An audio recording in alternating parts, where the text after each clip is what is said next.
اعوذ باللہ من الشیطان الرجیم بسم اللہ الرحمن الرحیم الحمد للہ رب العالمین والعاقبۃ للمتقین ثم الصلاة والسلام والتحیۃ والاکرام علی سید الانبیاء والمرسلین سیدنا و مولانا ابی القاسم محمد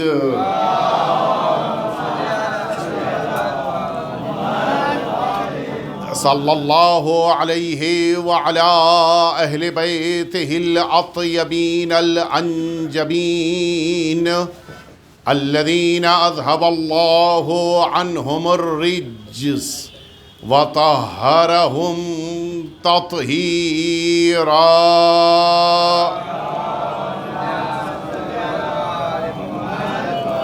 لا سیما الامام المبین بقیت اللہ فی الارضین ارواحنا و ارواح العالمین لتراب مقدمہ الفداء واللعنۃ الدائمۃ الباقیہ علی اعدائہم اجمعین. اما بعد فقد قال اللہ الحکیم فی کتابہ المبین فضل اللہ المجاہدین علی القاعدین اجرا عظیما.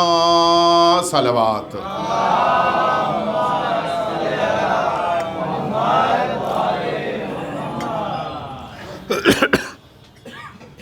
حضرات محترم، آج کی یہ بابرکت اور مبارک شب جو ہمارے درمیان ہے، یہ رات اس عظیم الشان سرکار وفا کی شب ولادت ہے کہ جنہیں سرکار امیر المؤمنین نے اپنی تمناؤں اور اپنی دعاؤں کے ذریعے سے اللہ رب العزت سے حاصل کیا. سرکار امیر المؤمنین کے لیے یہ وہ بیٹا ہے کہ جو ثانی حیدر کہلایا. ثانی حیدر کے معنی یہ ہیں کہ یہ وہ بچہ ہے کہ جو یہ وہ بیٹا ہے کہ جو امیر المؤمنین کے جیسے ہیں. اور یہ امیر المؤمنین کے جیسے ہونا یہ میں اپنی طرف سے نہیں کہہ رہا ہوں. یہ جو ثانی حیدر لقب آپ کا قرار پایا وہ صرف اس بنا پر نہیں ہے کہ مؤمنین نے، شیعوں نے یہ کہا ہے، بلکہ دشمنوں نے بھی گواہی دی ہے کہ یہ امیر المؤمنین کے شبیہ ہیں، امیر المؤمنین کے جیسے ہیں. تاریخ بیان کرتی ہے کہ ایک میدان جنگ ہے صفین کا، کہ جس میدان جنگ میں آقا کے اس بیٹے کی کل عمر مبارک 12 سال ہے.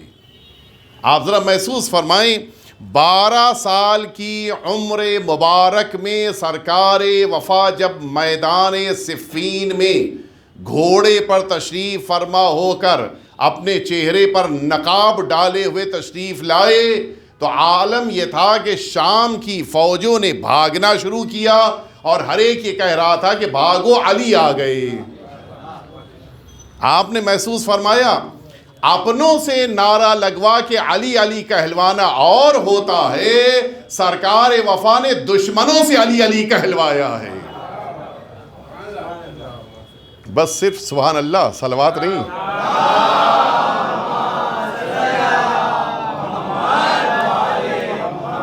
نہیں پتہ کیوں ہمارے کلچر میں یہ چیز کم ہوتی جا رہی ہے.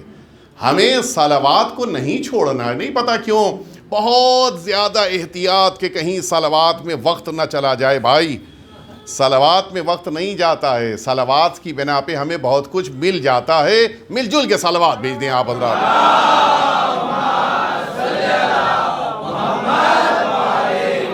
ساری دشمن کی فوج کو یہ شبہ ہو رہا ہے کہ امیر المؤمنین آ رہے ہیں، اور یہ صرف 2 موقعوں پر ہوا ہے. دشمنوں کو 2 موقعوں پر دھوکہ ہوا ہے. ایک جب رسالت مآب مکہ معظمہ سے نکل رہے تھے، دشمن سمجھ رہے تھے کہ بستر پہ نبی سو رہے ہیں جبکہ علی سو رہے تھے. اور ایک میدان صفین میں دشمن یہ سمجھ رہا تھا کہ مولا آ گئے، جبکہ فرزند مولا آ گئے۔ اس کے معنی ہے یہ گھرانہ کچھ ایسا ہے، لیٹے ہوں تو علی نبی لگتے ہیں، میدان میں آ جائیں تو عباس علی لگنے لگتے ہیں۔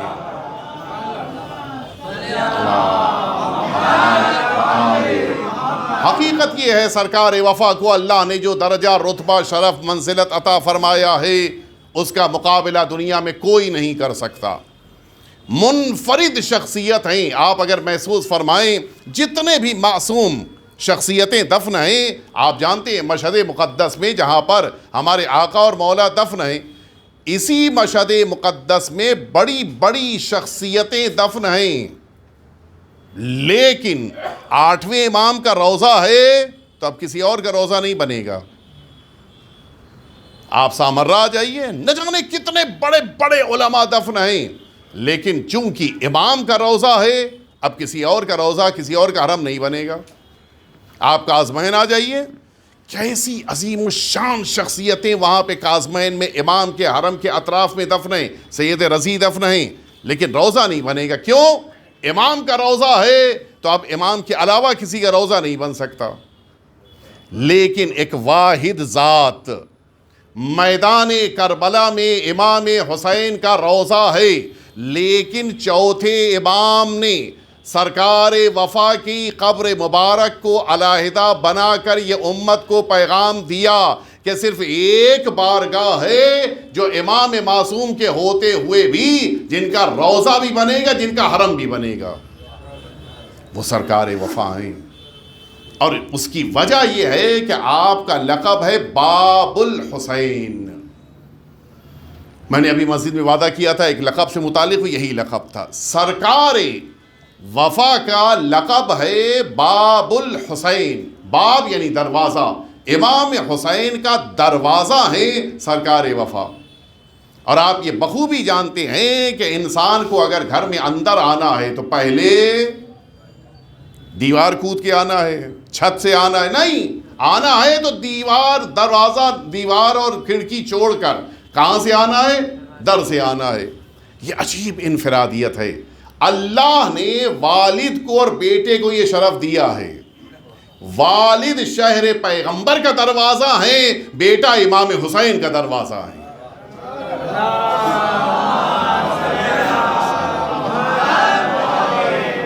اور جب تک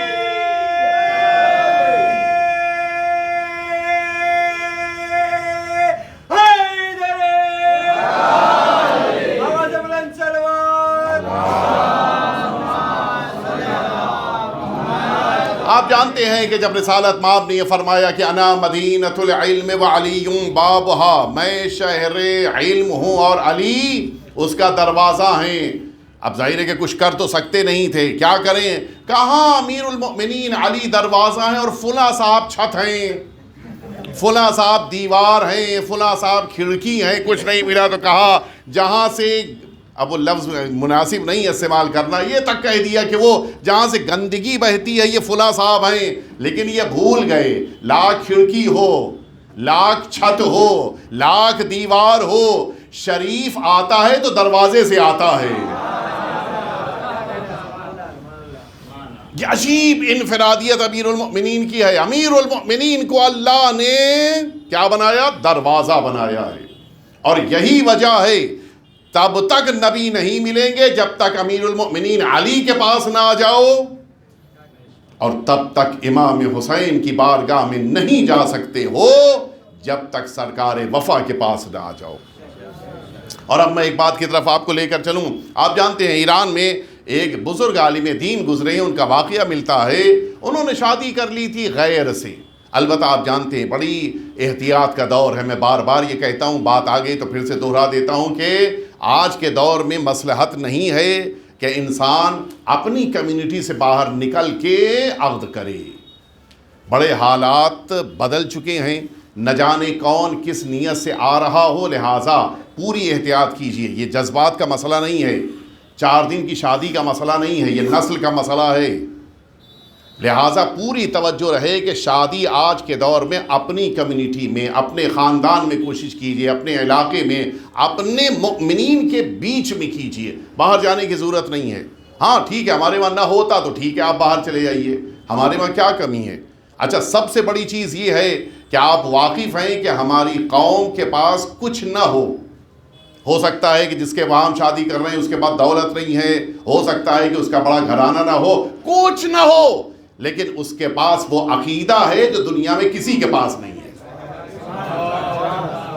اور آپ کی اگلی نسلیں مال لے کر نہیں فخر کریں گی، آپ کی اگلی نسلیں خاندان کو دیکھ کر فخر نہیں کریں گی۔ اگر اگلی نسلوں کو نجات ملے گی تو صحیح عقیدے کی بنا پر ملے گی۔ بڑی احتیاط کی ضرورت ہے۔ آئیے میں عرض کروں، عالم دین نے شادی کیا تھا غیر میں اور اس کو بڑا محکم شیعہ بنایا، اس میں کوئی ڈاؤٹ نہیں تھا، لیکن ظاہر ہے لوگ ہوتے ہیں شکی مزاج۔ بعض اپنوں کو یہ شک تھا کہ ادھر سے ادھر نہیں لائے ہیں، ادھر سے ادھر چلے گئے ہیں۔ نہیں پتا آپ متوجہ ہوئے نہیں ہوئے؟ بعض یہ سمجھ رہے تھے کہ انہوں نے شادی تو کر لی ہے، اس کو شیعہ نہیں بنایا ہے، بلکہ یہ اس کے مذہب میں چلے گئے ہیں۔ کیا کریں؟ اچھا، مجلسیں پڑھتے تھے، بڑی اچھی مجلسیں پڑھتے تھے، کیسے آزمایا جائے، کیسے پتہ چلے کہ واقعی طور کے اوپر یہ ابھی بھی مؤمن ہیں، امیر المؤمنین کے چاہنے والے ہیں۔ ایک شخص نے ان کی مجلس کے بیچ میں کھڑے ہو کے کہتا ہے کہ میں ایک سوال پوچھنا چاہتا ہوں۔ پوچھو، بولو کیا سوال ہے؟ کہ میرا سوال یہ ہے کہ آپ بتائیے کہ امیر المؤمنین کے پاس جبریل کتنی بار آئے؟ اچھا، عجیب مرحلہ ہے۔ اگر کہہ دیں نہیں آئے تو پتہ چل جائے گا کہ یہ ادھر سے ادھر چلے گئے ہیں، متوجہ ہے نہیں؟ اور اگر کہہ دیں کہ ادھر آئے ہیں، مثلا کہہ دیں کہ جبریل امین آئے ہیں، تو ظاہر ہے کہ ان کی سسرال والے سب بیٹھے ہوئے ہیں۔ وہ سسرال والے جو کون ہیں؟ کون ہیں؟ کچھ تو بولیے بھائی۔ یہ سسرال والے ادھر والے ہیں، چونکہ انہوں نے شادی کی تھی غیر میں، اس کو مومنہ بنا لیا تھا، لیکن اس کے گھر والے تو ہیں سب ماشاءاللہ سے لمبی لمبی داڑھی کے ساتھ بیٹھے ہوئے۔ اب کیا کرے انسان؟ اگر کہہ دیں جبریل امین امیر المؤمنین کے پاس نہیں آئے تو شیعت سے باہر، اور اگر یہ کہہ دیں کہ امیر المؤمنین آئے تو اپنے گھر واپس جانا مشکل، سسرال والے کھڑے ہو جائیں گے کیا کہہ رہے ہیں آپ؟ انہوں نے کہا یہ بتاؤ کہ امیر المؤمنین سے پہلے ایک بات یہ بتاؤ کہ رسول اللہ کے پاس جبریل امین کتنی بار آئے؟ اس نے کہا کہ تعداد جو روایتوں میں نقل ہوئی ہے وہ کم و زیادہ ہے، لیکن تقریباً 1000 بار۔ امیر المؤمنین کے لیے فوراً اس عالم دین نے کہا کہ اگر رسول اللہ کے پاس جبریل 1000 بار آئے ہیں تو امیر المؤمنین علی کے پاس 2000 بار آئے ہیں۔ اور وہاں تو ایک عجیب کیفیت ہو گئی۔ کیسے کہہ دیا آپ نے؟ اچھا ظاہر ہے دونوں طرح کے لوگ بیٹھے ہیں سامنے، کیسے کہہ دیا؟ انہوں نے کہا کیا رسالت مآب کی حدیث نہیں سنی ہے کہ انا مدینۃ العلم وعلی بابها، امیر المؤمنین شہر پیغمبر کا دروازہ ہے، اگر جبریل امین کو رسول تک پہنچنا ہے تو پہلے علی کے پاس آنا ہوگا، اور اگر امیر المؤمنین کے پاس آئے ہیں تو جب رسول اللہ کے پاس سے واپس جائیں گے تو دوبارہ آنا پڑے گا۔ ایک دفعہ مل جل کے صلوات بھیج دیں آپ حضرات۔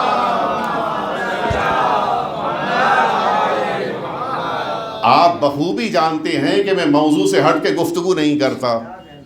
یہ میں نے کیوں بات کہی کہ اگر رسول اللہ کے پاس 1000 بار آئے ہیں تو رسول اللہ کے پہلے اور بعد میں امیر المؤمنین کے پاس آئے جو 10 ڈبل ہو جائے گا۔ یہ کیوں پڑھا میں نے؟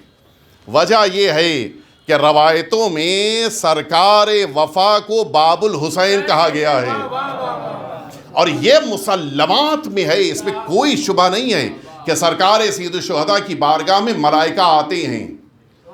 ما من ملک ولا نبی فی السماء الا ان یأذن اللہ، پوری روایت ہے، اسی کامل الزیارات میں روایت موجود ہے کہ ہمارے اور آپ کے چھٹے امام جعفر صادق علیہ السلام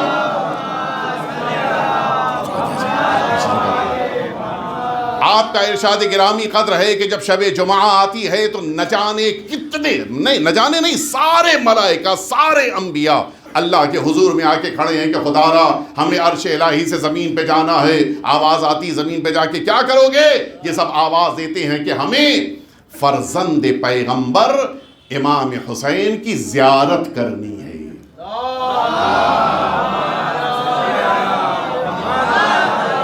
مجھے نہیں پتا ہے کتنے ملائکہ آسمان پر ہیں، آپ کو پتا ہو تو بتا دیجئے، لیکن اتنا جانتا ہوں کہ لا تعداد ہیں، ہم اور آپ شمار ہی نہیں کر سکتے۔ اور یہ تو وہ ہیں جو شب جمعہ آ رہے ہیں، جس موقع کے اوپر آقا اس دنیا سے رخصت ہوئے، شہادت واقع ہوئی ہے، یہی 3000 ملائکہ تھے جو آئے تھے اور جناب امام حسین سے یہ کہا تھا کہ ہمیں آپ کی خدمت کرنی ہے، آپ کی مدد کرنی ہے۔ فرمایا تھا کہ نہیں، مجھے مدد نہیں چاہیے، واپس گئے۔ جب دوبارہ واپس آئے تو امام حسین شہید ہو چکے تھے۔ یہ 3000 ملائکہ اس وقت سے سرزمین کربلا میں امام حسین کی بارگاہ میں موجود ہیں اور ہر آنے والے زائر کے لیے استغفار کرتی ہیں۔ توجہ فرمائی آپ نے۔ آپ انصاف سے بتائیں کہ سرکار سید الشہداء کی بارگاہ میں ملائکہ کا آنا جانا ہے، اور اگر آقا کی بارگاہ میں ملائکہ آ اور جا رہے ہیں تو آپ انصاف سے بتائیں کتنی بار سرکار وفا کے پاس آ رہے ہیں؟ جو امام حسین کے پاس آ رہے ہیں وہ سب پہلے سرکار وفا، چونکہ باب الحسین ہیں، اور جب واپس پلٹیں گے تو پھر آقا سرکار وفا کی بارگاہ میں جائیں گے۔ ہماری جانیں نثار ہو جائیں، جو امام معصوم کا دروازہ بن جائے اس کے لیے پروردگار ملائکہ کو 2 بار زیارت کرنے کا موقع دیتا ہے۔ یہ برعکس مسئلہ ہے، یعنی یہ فضیلت سرکار وفا کی نہیں ہے، یہ ان ملائکہ کی فضیلت ہے کہ انہیں 2 بار سرکار وفا کی زیارت کا موقع ملتا ہے۔ یہ فضیلت ان کی ہے۔ عجیب مقدس بارگاہ، عظیم بارگاہ، کہ جس بارگاہ میں حقیقتاً انسان کی دعائیں قبول ہوتی ہیں۔ اور اللہ نے صرف باب الحسین نہیں، باب المراد بھی بنایا ہے۔ مرادوں کا دروازہ، آپ کسی بھی دروازے پہ چلے جائیں اہل بیت اطہار کے درمیان سب باب المراد ہیں، لیکن لقب سرکار وفا کا ہے۔ یہ عجیب انفرادیت۔ ہاں، سارے معصومین جس بھی امام کے پاس آپ جائیے گا آپ کی دعا یقیناً قبول ہوگی۔ وہ غیر ہیں کہ جن کو یقین نہیں ہے امام کی عطا پر۔ ہمارے عقیدے اور ہمارے ایمان میں یہ بات شامل ہے کہ معصومین کی بارگاہ سے عطا ہوتا ہے اور یقینی طور کے اوپر ہمیں ملتا ہے۔ ایک دفعہ مل جل کے سلوات بھی دیں آپ حضرات۔ تھوڑا سا آگے آ جائے، آپ لوگ ادھر آ جائیے، اس طرف آ جائیے، تھوڑا سا اس طرف آ جائیے تاکہ وہ جگہ خالی ہو جائے، بعد کے مومنین کو مشکل نہ ہو انشاءاللہ۔ ایک دفعہ اور مل جل کے سلوات بھی دیں آپ حضرات۔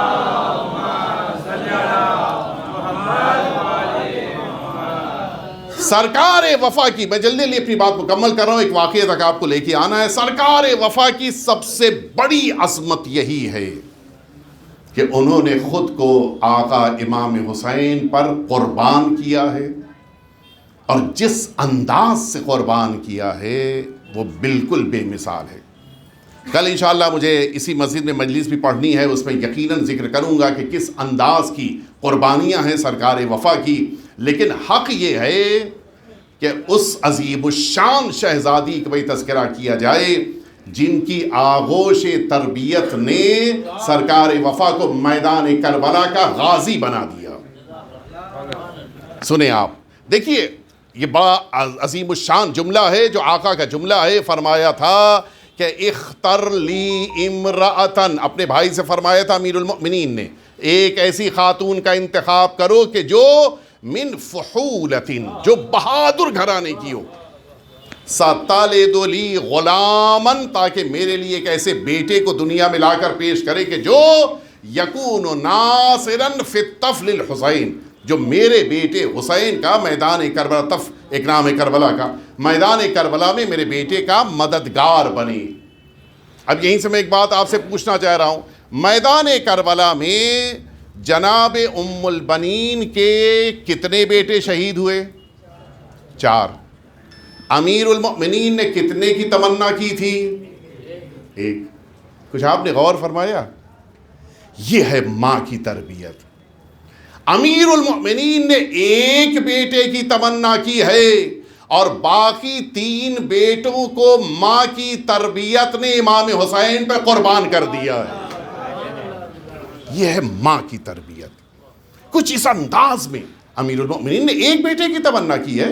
کہہ سکتی تھی جناب ام البنین کہ ٹھیک ہے آپ جا رہے ہیں کربلا، میرے 1 بیٹے کو ساتھ میں لے آئیے، باقی 3 میرے ساتھ رہیں گے۔ نہیں، سب کو قربان کیا ہے۔ دیکھیے ہر شخص چاہتا ہے کہ اس کے بعد اس کا نام باقی رہے۔ نام کیسے باقی رہتا ہے؟ اس کی اولاد اس کے بعد تک رہے۔ عجیب ماں کا جذبہ ہے.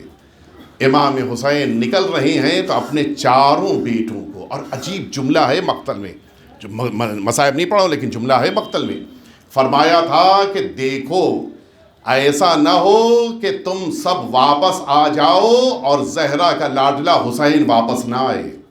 یہ نہیں ہونا چاہیے. تم قربان ہو جانا لیکن امام حسین کو واپس بھیجنا. یہ آرزو, یہ تمنا ہے. عجیب جذبہ تھا. اور اسی لیے سرکار وفا کی جو تربیت ماں کے ذریعے سے ہوئی بالکل منفرد ہے. ماں اپنے کو سیدہ کی اور سیدہ کی اولاد کی کنیز سمجھتی تھیں. نتیجہ یہ ہے کہ بیٹے نے خود کو کبھی بھی امام حسین کا بھائی نہیں, امام حسین کا خدمت گزار کہا ہے. آپ متوجہ ہوئے, جب ماں سیدہ کی کنیز ہو جائے تو اولاد امام کے غلام بن جاتی ہیں. یہ جذبہ ہونا چاہیے ہمارے اندر. اور آپ سرکار وفا کی بارگاہ میں بیٹھے ہیں, یقیناً سرکار وفا کی بارگاہ میں دعائیں قبول ہوتی ہیں, آرزویں قبول ہوتی ہیں. میں ایک جملہ کہہ کے ایک واقعے کی طرف آپ کو لے کے آنا چاہوں گا. بڑا عظیم جملہ ہے, اور کبھی کبھی بعض جملوں کی فصاحت کو سمجھنا ہم جیسے چھوٹے موٹے انسان کے لیے بڑا مشکل ہوتا ہے. بالکل میں صاف کہہ رہا ہوں. ایک حدیث ہے کہ جس حدیث کو سمجھنا واقعی مشکل کام ہے. اس کائنات میں عظیم الشان شخصیت ہیں رسالت مآب کی بیٹی جناب صدیقہ طاہرہ حضرت فاطمہ الزہرا.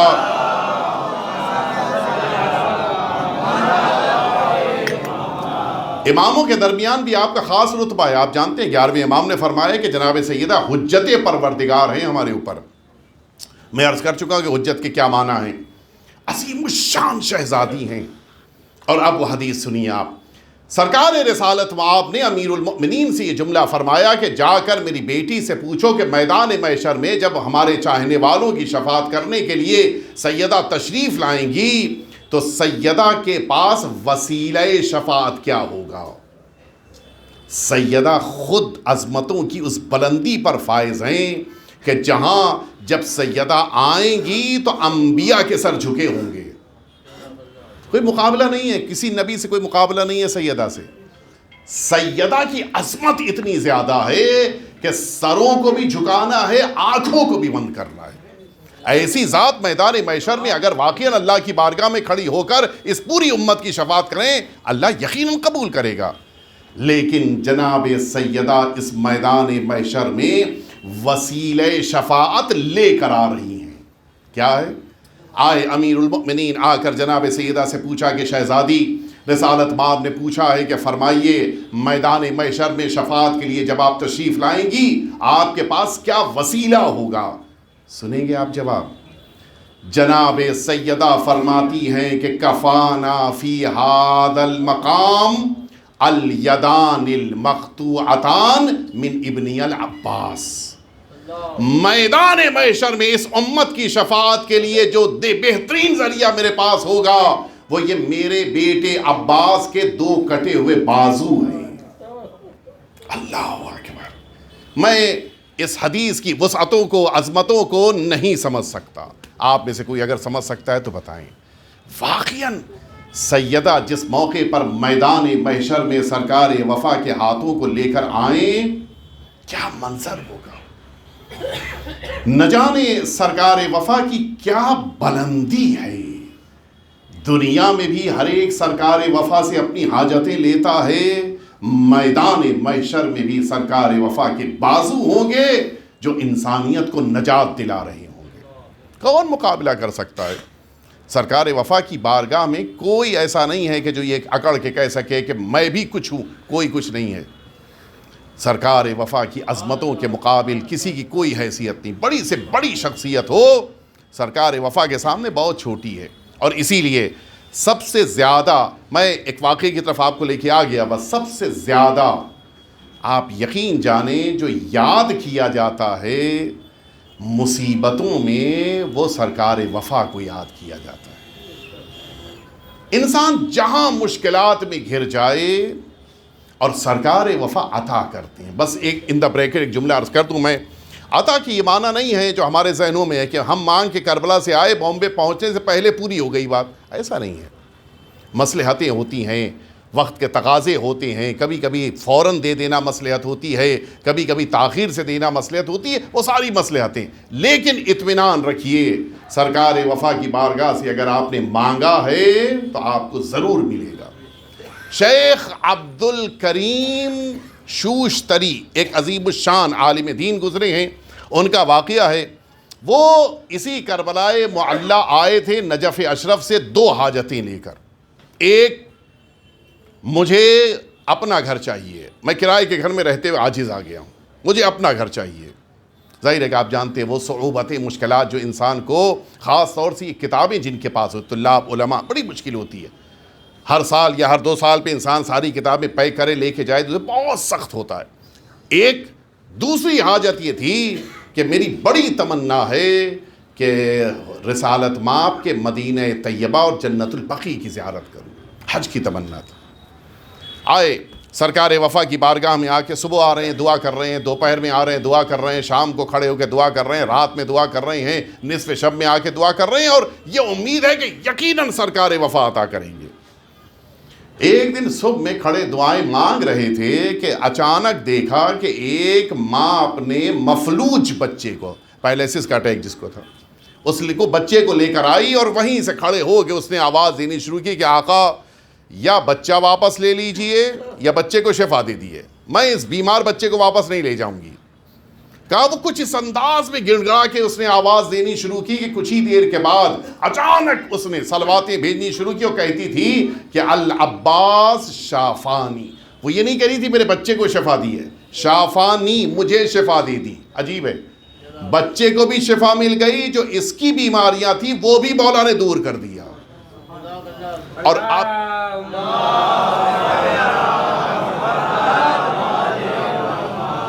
یہ تو شیخ عبد الکریم شوشتری یہ تو کھڑے ہوئے حیرت سے دیکھ رہے ہیں کہ مولا میں اتنے دنوں سے مانگ رہا ہوں، آج تک نہیں ملا، اس کو مل گیا، مجھے بھی لا کے کوئی رقم مل جاتی. دل ٹوٹ گیا.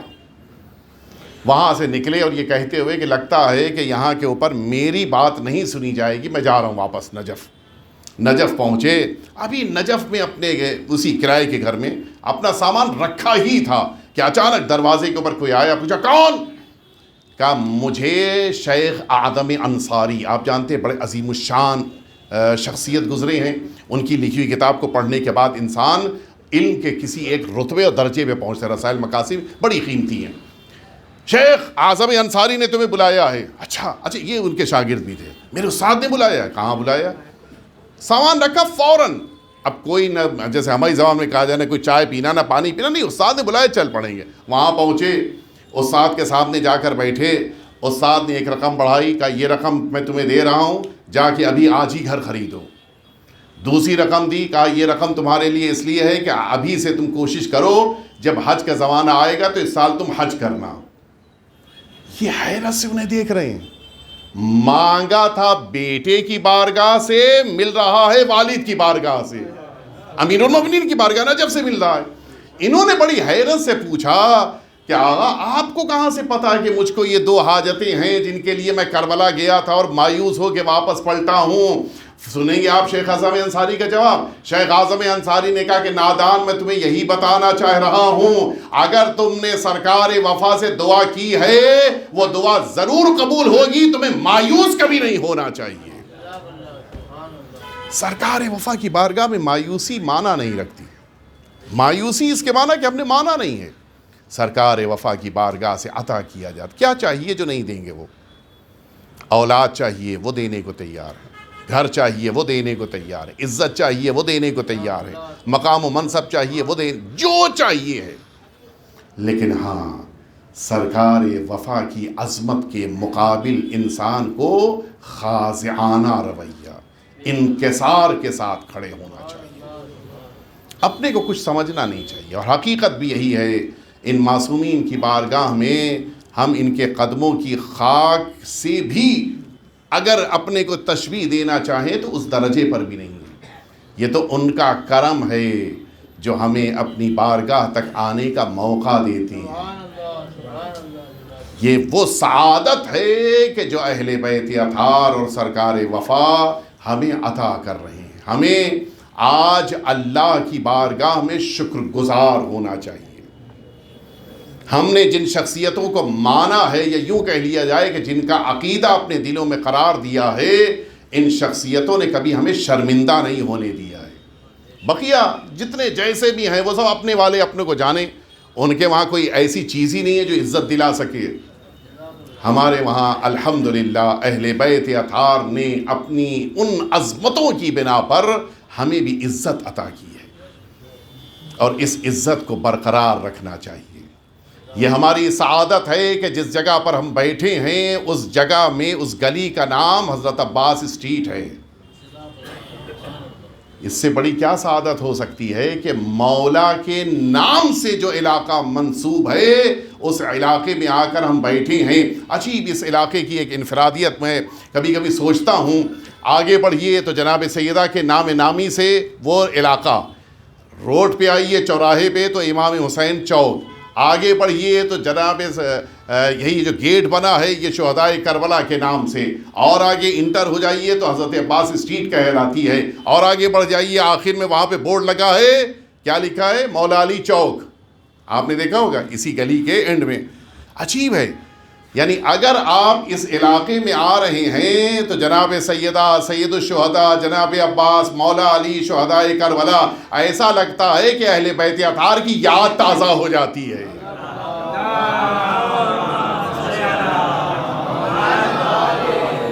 اور ہمیں اس چیز کو اپنی زندگیوں میں لے کے آنا چاہیے. ہمارے گھروں کے نام اہل بیت اطہار سے منسوب ہونے چاہیے، ہمارے بچوں کے نام اہل بیت اطہار سے متعلق ہونے چاہیے، تاکہ ہم بھی یہ کہہ سکیں کہ ہم نے بھی اہل بیت اطہار کی محبت کا حق ادا کرنے کی کوشش کیا ہے. آئیے اس عظیم الشان شب میں اللہ رب العزت کی بارگاہ میں سرکار وفا کا واسطہ دے کے دعا کریں. الہی بحق الزہرا و ابیہا و بعلہا و بنیہا والسر المستودع فیہا ان تصلی علی محمد و آل محمد. پروردگار ہم سبھی کے آقا اور مولا کے ظہور میں تعجیل فرما. پروردگار وہ تمام مؤمنین اور مؤمنات جو بیمار ہیں ان سبھی کو شفائے کامل عاجل عطا فرما. پروردگار وہ تمام افراد کے جو حاجتیں لے کے اس مقدس بارگاہ میں آئے ہیں، پروردگار ان سبھی کی تمام حاجتوں کو قبول فرما. پروردگار ہم سبھی کو سرزمین کربلا اور بالخصوص سرکار وفا کی بارگاہ کی زیارت عطا فرما. ربنا تقبل منا انك انت السميع العليم. اعوذ باللہ من الشیطان الرجیم. بسم اللہ الرحمن الرحیم. ان اللہ وملائکته يصلون علی النبی یا ایہا الذین آمنوا صلوا علیہ وسلموا تسلیما.